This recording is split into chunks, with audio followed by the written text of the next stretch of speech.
this video, we are going to complete the first chapter of subject specific skills of class 10, that is project cycle and AI ethics. This chapter is very easy, and if you see this explanation video, then you do not need to read the book and you can directly go to the exam and secure a very good marks. That I can guarantee you. If you can write in your own words, then you can score very good marks, because I'll explain all the topics that are there in your book. But for that, you have to watch the video till the very end. And upon that, if you see the question answer video, which I know I'm telling in all the videos, and and you're thinking that I'm not uploading any question answers, I'm also planning to give communication skills, ICT skills, green skills, and all of the employability skills chapter that you have. So please have patience. I'm also making the videos. It needs time to edit. So after that, I'll surely post them. But this is project cycle for you. Let us start. So project cycle, or better known as the AI project cycle, it is a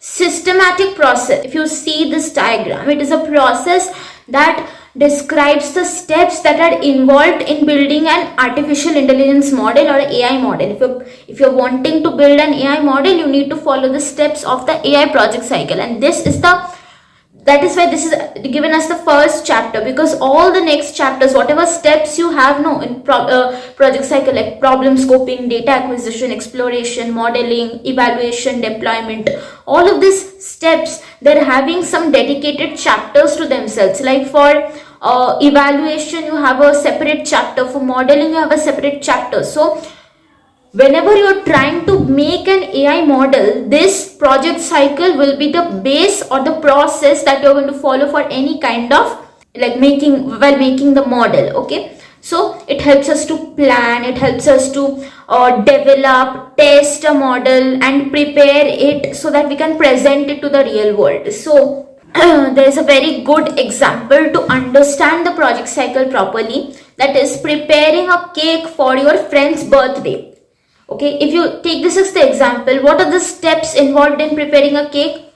So first, what basically you do is find a recipe, right? Obviously, then you will list down all the ingredients that you need for making the cake, and after that you are going to check your pantry, what ingredients you already have, what you need to buy, right? Then you bake the cake. Then you fix any mistakes if it is there in the cake. It's very moist, it's still not fully baked, it's burnt. So you fix any kind of mistakes that are there, and after that you decorate and you present the cake, right? So if you find the first step, that is find a recipe. You decide, right, what cake you want to make, why are you making the cake, what is the final goal. So you understand all of this while you find the recipe. You find what cake you want to make, which kind, for whom to consult. So all of this you find. Similarly, this coincides with the first step in project cycle, which is problem scoping. So in this example of birthday cake, you will get a little bit of hint, like what every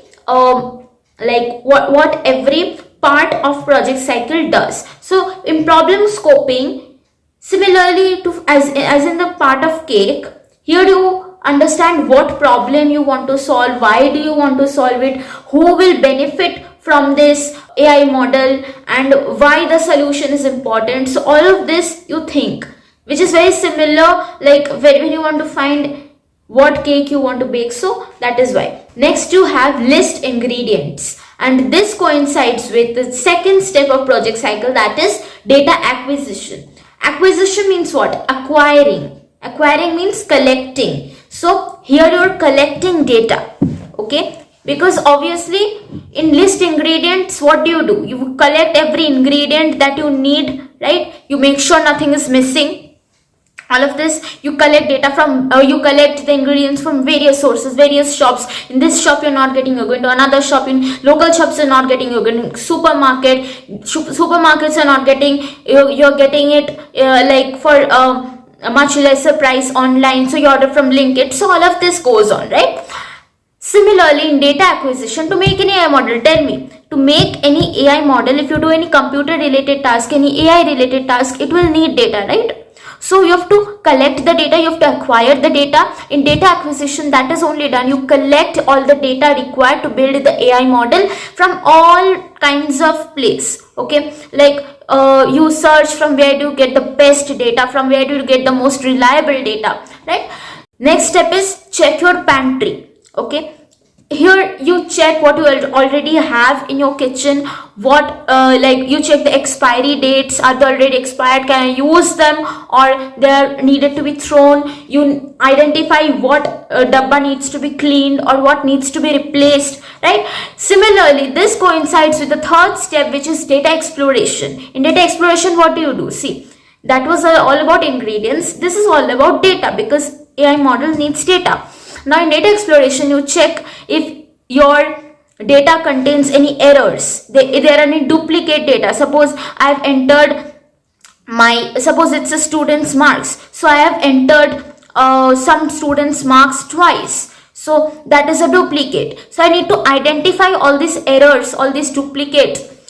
Then what I need to do is, which data is most useful, that I need to keep. Okay, so this is the thing that you do, and after that you identify patterns in the data, right? So this is how you explore the data. Next that you have is you bake the cake, right? You bake the cake, and here all the ingredients, they are combined together, and the microwave transforms them into a edible cake. Okay, and in this coincides with modeling step. Okay, here you actually build the model, all the algorithms, different algorithms that applied, and the AI learns from the data, and a well-built model is created. Okay, fix any mistakes, right? Fix any mistakes. So if the cake is too sweet, if it is not baked properly, just as I said, if it has a very runny texture, then you need to adjust or fix it, right? Similarly, this coincides with the evaluation process. Okay, here you test the model, you find errors in the model. What do you mean by decorating and presenting the cake? The cake is getting ready for a birthday, right? It is given to the people who will enjoy it. So you do icing on the cake, you finally prepare it, like you prepare a child for going into the outside world. And when the child is small, it is all under the care of parents, but once it grows up, it needs to learn how to get into a train, how to book a ticket, all of these things it needs to learn, basic things that humans need to know, how to cook miscellaneous things, how to boil an egg. So you need to prepare the child for the outside world. Similarly, here you need to decorate the cake so that people actually enjoy. People cannot eat this horrible thing, right? In deployment also, the final AI model is launched. Now you say no that deploy this, deploy that. What does that mean? Basically, that means you deliver the end product that you are getting, at the end what AI model you are getting after all the rigorous evaluation and all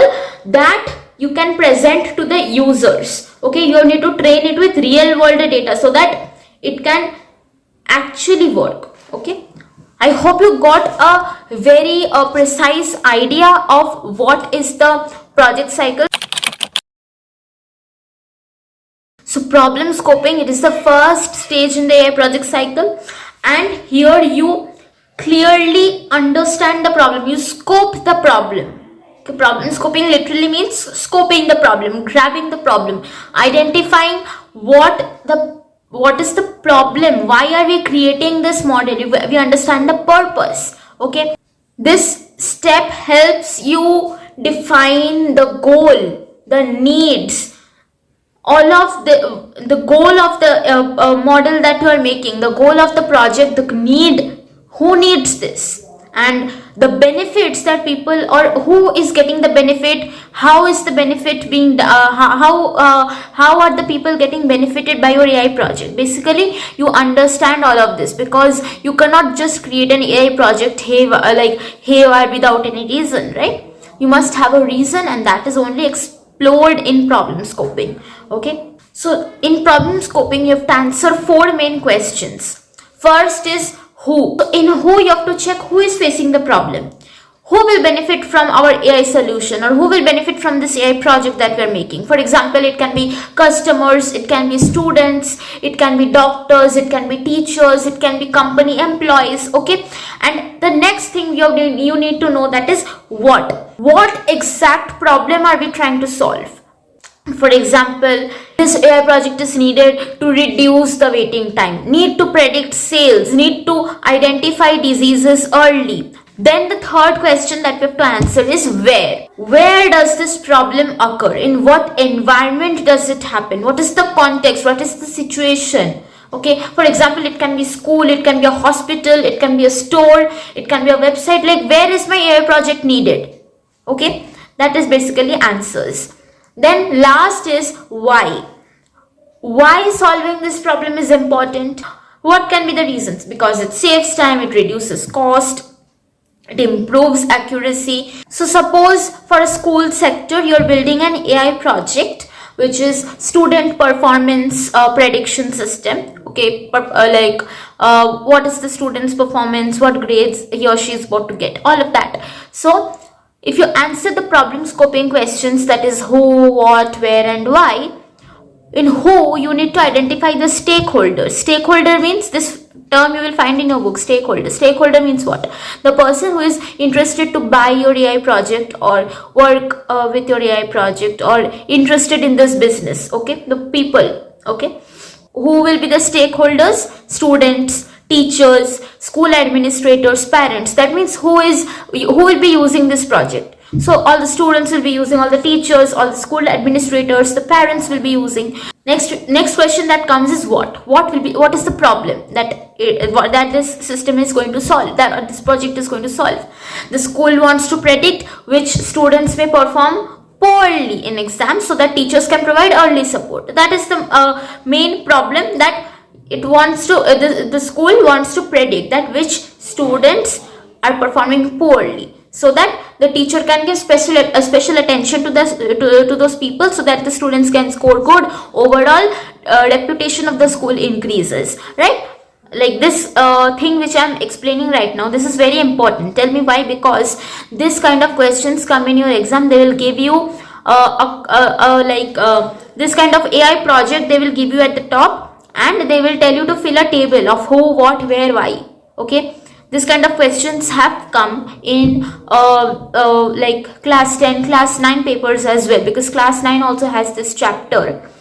Next is where, like in what situation is this, where is this needed?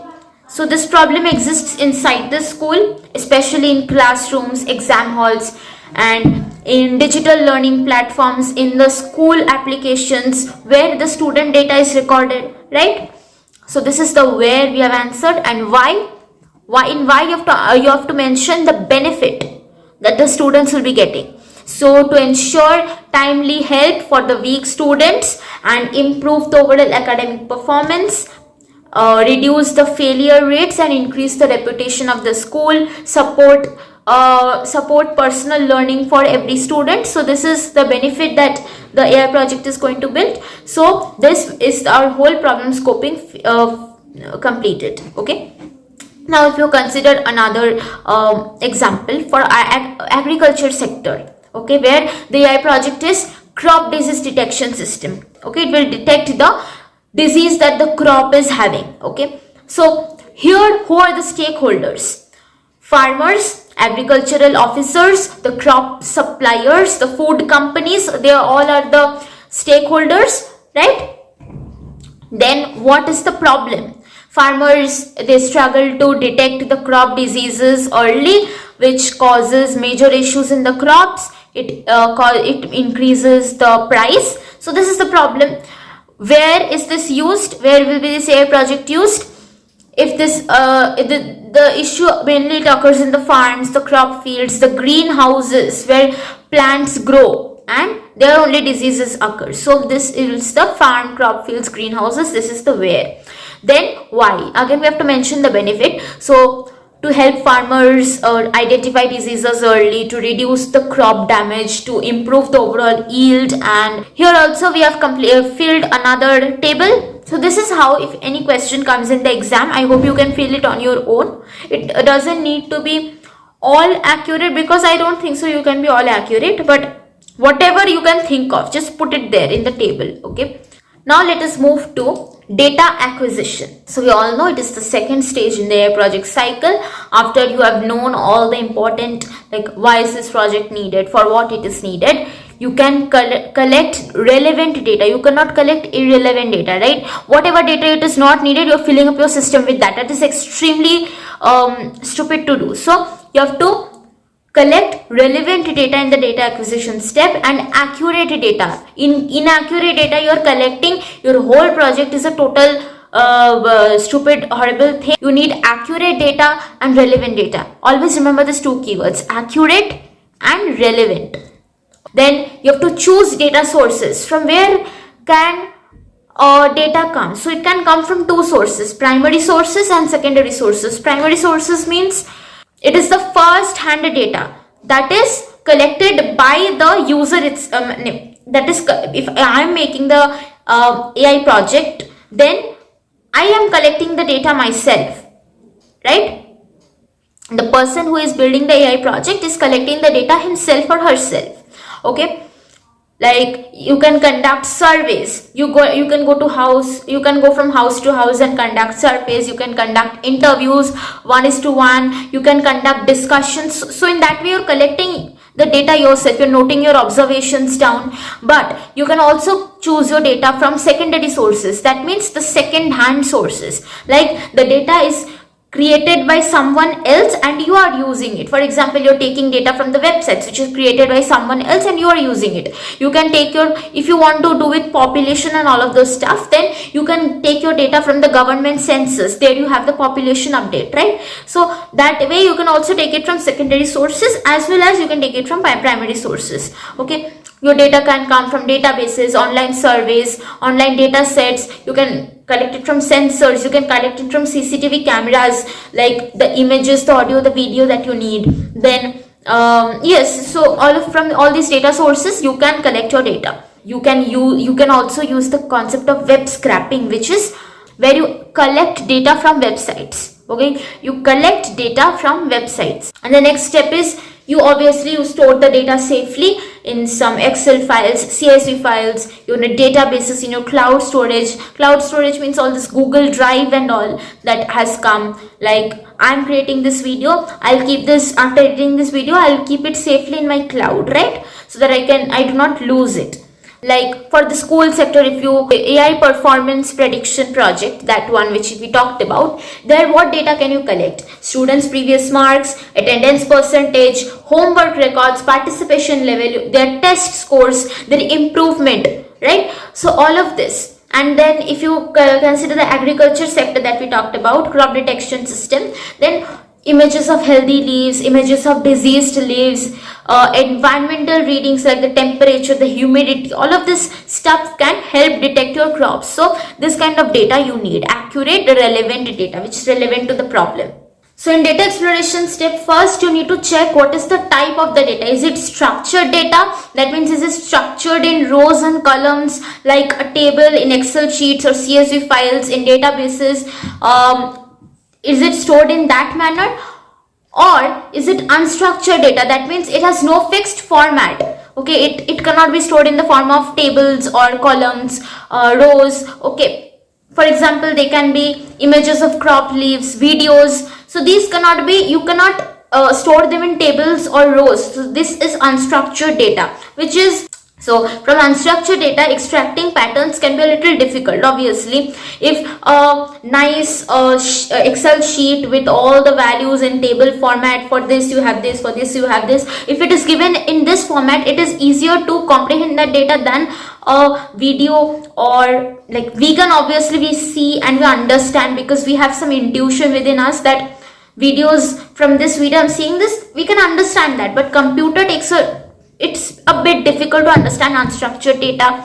Then you have audio recordings, you have text from social media posts which are written in a haywire manner. So those can be the examples of unstructured data. Or it can be also semi-structured data. That means It's partly organized but not full like a table. So for example, it can be JSON files, XML files, HTML, email headers. So this can be semi-structured data. You have checked the type of data. Is it numbers, text, images, categories, semi-structured, structured, unstructured? Now you look for missing or incorrect values like empty entries. A part is left empty, or there are any wrong readings, any duplicates, any not available values. So that you need to fill up. Okay, if any duplicates are there, right, then you have to detect outliers. Like within a graph, if it is not within the range of a graph, then that is called an outlier. Okay, if there are very high, very low values that don't fit with the rest of data, like anomalies, okay, which are unexpected or unusual, then you summarize the data using mean means average, median means the middle value, mode, minimum, maximum. You apply all of this. Then you visualize the data.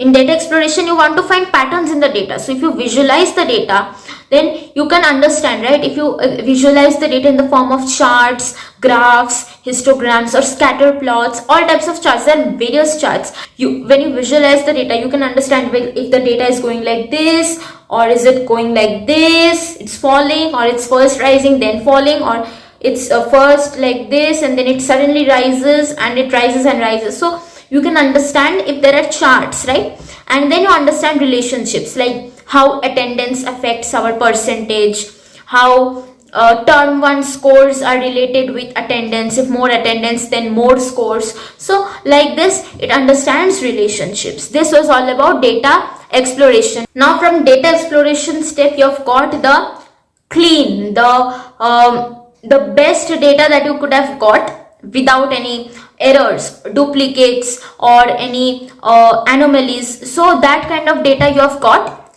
which is cleaned and explored. Now with that cleaned and explored data, we can build and train our AI model in the 4th stage, that is modeling. Okay, so here we choose the right algorithm and we allow the machine to learn patterns from the data so that it can make any kind of prediction or decision, right?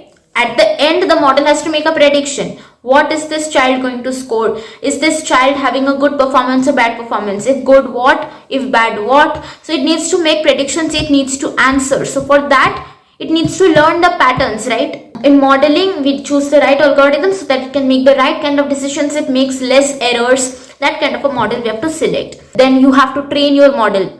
You have training data, you have testing data. Using training data, you have to train your AI model, right? That only happens, we have to train our model as well, and then we have to test our model. How well our model performs on the testing data. We give them a testing data set, and whatever training it has done, it needs to perform there and make predictions. Okay, now, so we all know that evaluation is the 5th step of the AI project cycle, and it is the process where we test the AI model to check how it performs on new unseen data. If a student rigorously studies in home and after that it cannot do anything after going to the exam, then what is the use? So in evaluation, you have to test your AI model. We test the model with unseen testing data. We give it some unseen testing data which is never seen before, but it is relevant to the training data so that it can answer it properly. Then we measure its accuracy. How many predictions will make prediction? The model will make prediction, right? What am I saying? The model will make prediction, right? So we have to measure the accuracy, that how out of the total predictions is that made, how many predictions are correct. Then you have to identify errors, that it was a mosquito. What are the wrong predictions where the model needs improvement. Then we, as I said, we compare different models. If one model is not working properly, we have to go with another model. So we compare different models in the evaluation step, that which model is working better, which model is doing the best performance. After we compare different models, we improve the model. If the performance is poor, we retrain it with a different set of data. We add more data or we adjust the parameters, as I said. Okay. So this was evaluation. So deployment is the 6th and the final stage of the AI project cycle, where a fully tested AI model, it is released to the real world so that people can use it. When we build an application, when we build an app, we upload it in Play Store so that actual people can use it. So we give it for deployment. We prepare first we deploy the model, then only we release it, right? in the uploaded in Play Store. So we integrate or we put the AI model in a website or a mobile app, okay, and then we make the model available to the users, the students, the farmers, the customers, and then we monitor its real world performance. If the model is accurate, when new data arrives, when the users give their own data, does it work well, or is the AI model crashing? So that we have to check. We have to monitor its real world performance, and then we so there are new updates for every application that we use, right? So we have to also update and retrain our AI model. If the accuracy is dropping, then we have to use new data. Then we have to ensure that it is safe, it is usable, and it follows certain AI ethics, which we are going to study at the last of the chapter, okay?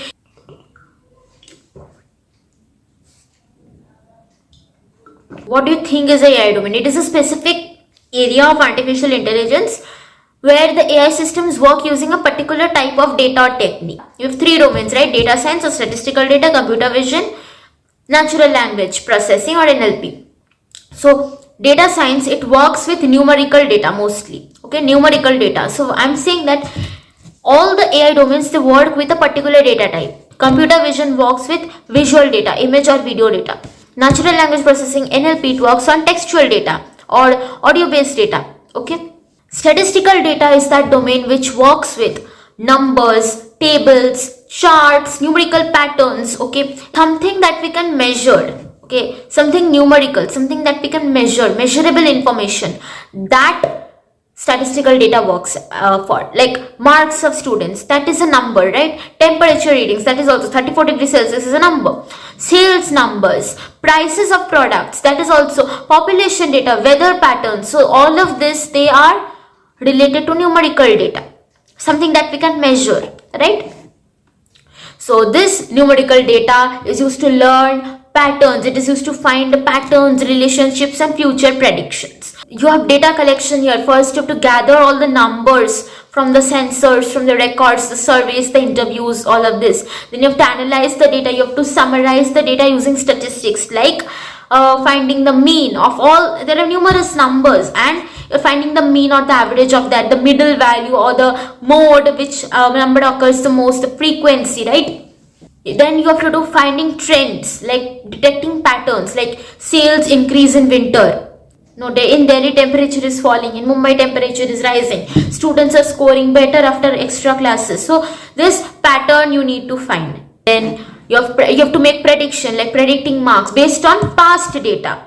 I'm at my maternal grandmother's house right now. So my maternal grandmother, she remembers the past data, that what my father used to like, when last time he came, what kind of things he liked. My father, he hates eating spicy food. He prefers more bland food. He does not like more oil in the food. He does not like that strong gravies or like that. He likes plain watery or a runny curry or something like that. So my grandmother remembers that past data, and based on that, she's making new predictions that my father can like this. She's cooking based on based on the past data that she remembers, right? So that only I'm trying to tell, that AI uses past data to forecast for future outcomes, like predicting marks, predicting crop yield, predicting weather, predicting prices, like based on the previous performance of the students. That so what are the applications of statistical data in recommendation systems where everyone watches Instagram or YouTube? What happens is, based on your past interactions, YouTube, Instagram, this kind of sites, they remember that previously this video here she had liked. Shinjini watches a lot of cartoons. Shinjini watches total rubbish things. She listens to certain songs. She sees mostly skincare, hair care videos. Shinjini has a lot of acne. So this all things it knows, and based on what videos you have liked previously, if you open your feed, those kind of videos only come that you are going to watch, right? You do not skip those videos. In Spotify also you'll see whatever genres you listen to the most, that genre will only come in your Spotify feed. So that kind of songs you listen to. Then statistical data is also used in price comparison websites. Like there is a website called Price Grubbers. What it does basically, a price comparison website, it gathers, like you search for a particular product. Suppose you search for a Dell laptop, suppose you search for. Now what it will do, it will search on e-commerce websites you get this Dell laptop.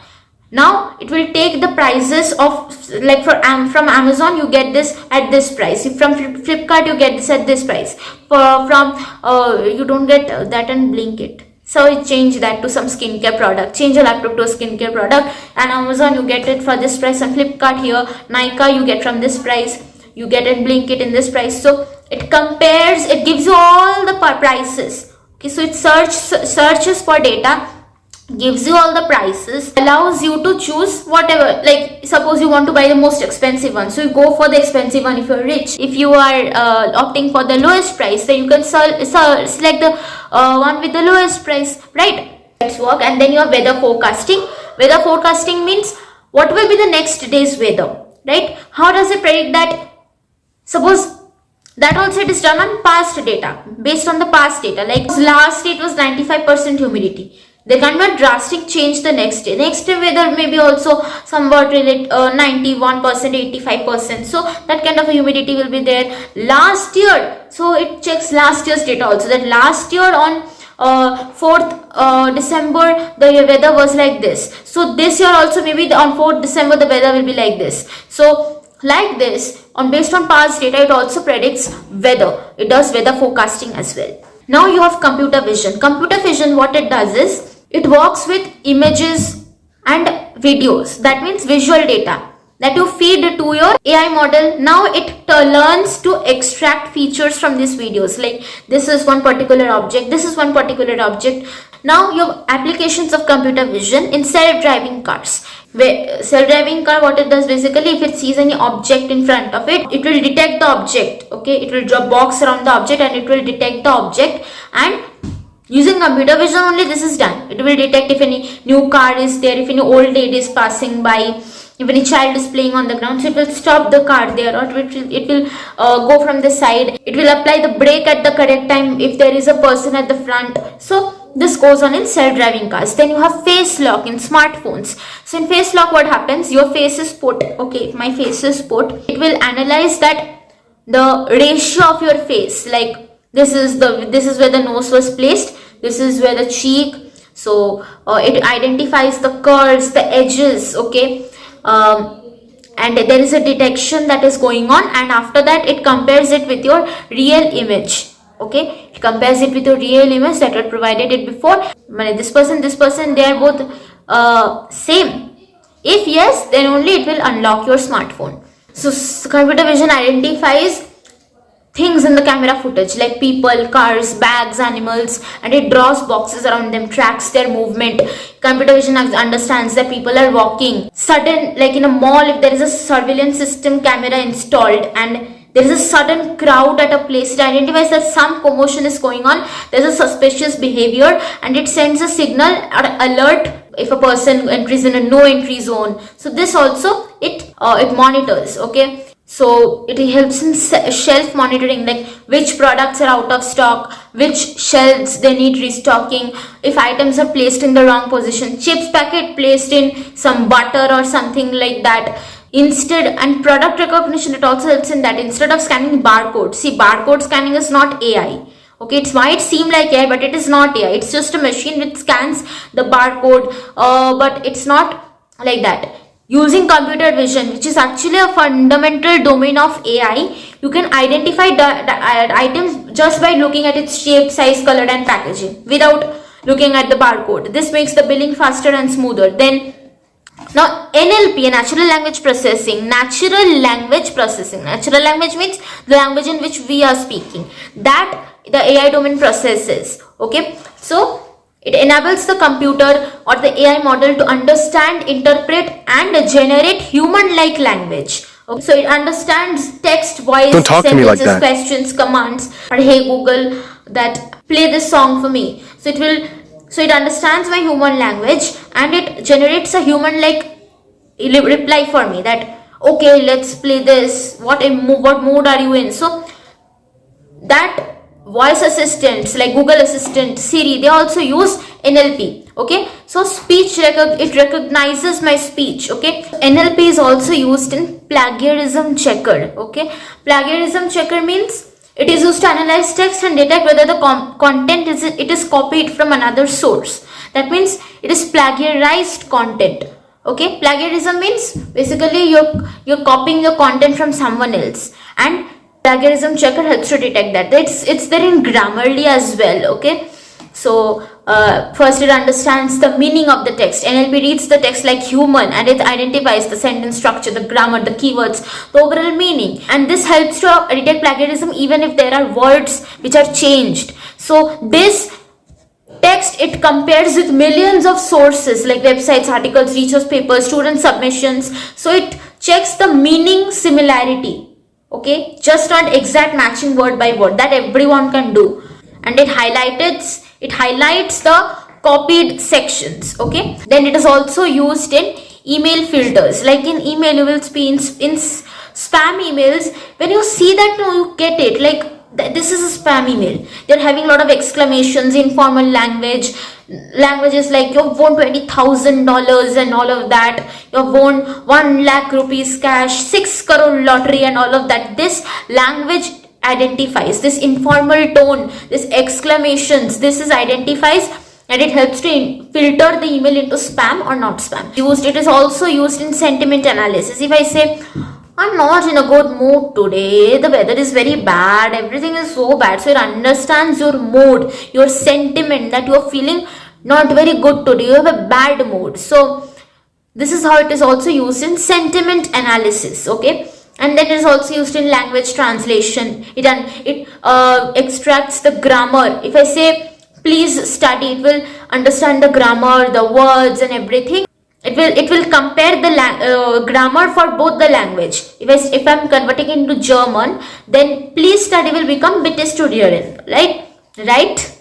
I only discussed some of the applications. Okay, there are many more applications. If they tell you to write an exam, you will be able to write the other applications, right? Basically, it is statistical data, what is happening in the application. It is learning from past data. Some past data it is learning from, on the basis of which it is making the future predictions. This is the keyword for every application for statistical data.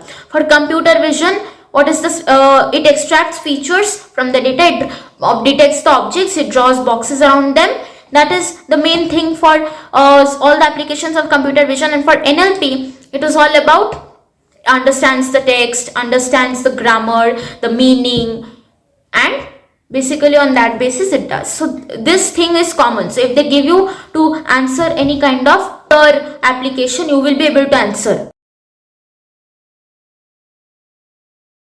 AI is responsible for job loss. AI systems and robots which perform many tasks, multitasking, okay, which humans used to do, such as data entry, customer service, manufacturing work. As the automation increases, workers may lose their jobs. Nothing to explain. Then there are privacy risks, like AI collects large amounts of data, like location, your photos, voice, browsing history. So all the private details harms the privacy of other people. So there are privacy risks. Then AI makes mistakes. Not all AI models are perfect, because if a wrong or biased data is given to it, biased data means biased to one particular group. Suppose I'm working with some internet connection thing, provide the training data to the AI model. I'm providing it for the cities only. I'm not providing it for villages. So I'm biased to the cities. Whatever predictions the AI will make, it will be only credited to the cities, not to the villages. So AI models are not always perfect, because if any wrong or biased data is fed to it, it will give wrong predictions only. Then autonomous weapons, AI powered weapons or drones which can operate without human control. They are very dangerous, right? This can lead to accident, attacks, like dangerous situations, right? Then you have bias and discrimination. If the AI, as I told, if the AI is trained on biased data, it can make unfair decisions, like rejecting job application based on gender or based on caste and all. So giving unfair loan approvals, then misidentifying certain groups, not providing internet connection to the village people. Environmental impact. If you're making an AI model that requires a lot of cooling, a lot of electricity, a lot of powerful computers, this increases the carbon footprint or the carbon emissions and harms the environment. AI can negatively affect the environment also. So this was the AI issues and concerns that we have to be careful about. Okay. What is an ethical framework? An ethical framework, ethical means it is fair, it is safe, it is beneficial for everyone. So then it will be termed as ethical, and framework means a system. So I'm creating an ethical system so that I can guide the AI on what basis it should be designed, used, controlled, so that it remains fair and safe and beneficial for everyone, right? Why ethical frameworks are needed? So that there is fairness and biased. Because if the AI systems become biased, or they're trained on unfair or biased data, then it may lead to discrimination, as I told you. So that there is fairness and bias in our nowadays world, AI needs to follow some ethical frameworks. Then for privacy and data protection as well, because AI works with location, photos of everyone. So to preserve the privacy of people, we need AI ethical frameworks. For environmental impact, so that energy efficient AI models are created, eco-friendly AI models are created. Then for accountability means if AI makes a mistake, someone must be responsible, right? If I'm making an AI model, if it makes a wrong prediction and for me a patient dies, then I must take the responsibility or the accountability. So then there should be transparency and explainability. Suppose a person died because of a prediction, so I'm not being transparent. I'm saying there's a black box. I don't know what has happened. I have not made the decision. I don't know what has happened. So I cannot behave like this. I have to be transparent. How the decision is made, I have to be totally transparent with the common people.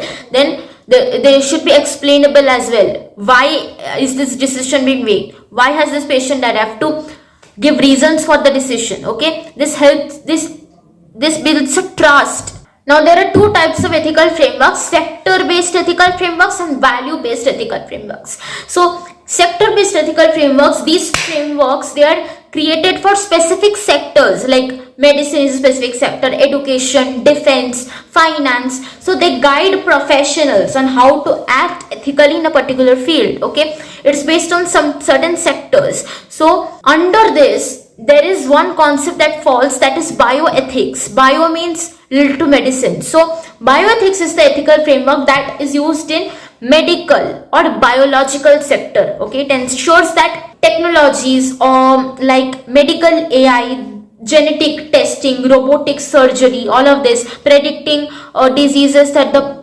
patients have using AI, so they are used safely and responsibly. That is ensured in bioethics. It is basically falls under sector based AI only because it works under a particular sector like medicine. And bioethics, it has some certain principles. That is, first is respect for autonomy. Autonomy means a person's freedom to make their own decisions. So you have to respect the person's freedom to make their own decision. If I don't want to get an X-ray, you cannot force me to get an X-ray. You can just advise me. I can choose my treatment. I can give my own consent. Okay.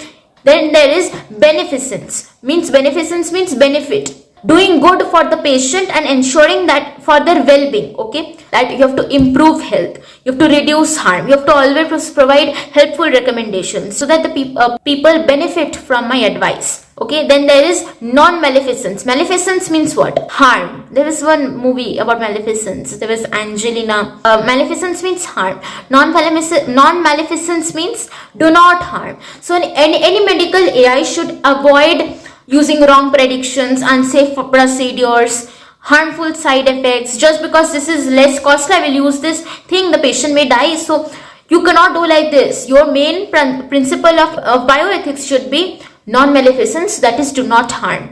Then there is justice, that means ensuring fairness in all medical decisions. Treat all patients equally, avoid bias, ensure equal access to all medical services. Okay, there should be no discrimination. Okay, now we have completed sector based AI. Now we have value based ethical frameworks. Value based means which focus on human values. They're not limited to any one sector. This sector based AI could be only applied to one particular sector, right? Medicine, education, like that. But value based ethical frameworks, they can be applied to all areas of AI. This you can use as a difference point if it comes. There are three types of value based ethical frameworks. That is right based ethics, virtue based ethics, utility based ethics. Then there is right based ethics. It focuses on protecting human rights, right to privacy, right to safety, right to equality, right to freedom. Right-based ethics, they ensure that no human rights are violated. Then we have virtue-based ethics. It focuses on developing a virtue or a good moral character in decision making. So the goal of the AI is to ensure it is fair, honest, responsible and transparent. Okay. Then you have utility-based ethics. So this framework focuses on maximizing overall happiness and benefit. An AI model is making any decision, it is not always beneficial to everyone, but it should benefit the maximum people. So maximizing overall happiness and benefit, so that greatest good is caused to the greatest number of people. So for example, if a traffic AI system, it reduces accidents and saves many lives, it follows utility based AI ethics. Okay. So this was the whole chapter for you. I hope you liked this video, you enjoyed this, and creating these videos takes a lot of effort, the editing and all. So one thing which you could do is please like this video and subscribe to IntelliSkills CBSE, and comment down in the comments if you have any doubt, which part did you like the most, which part you did not understand. I'll make sure to clear it down in the comments. And stay tuned for the question answers. Till then, keep learning, keep practicing and keep exploring. Thank you and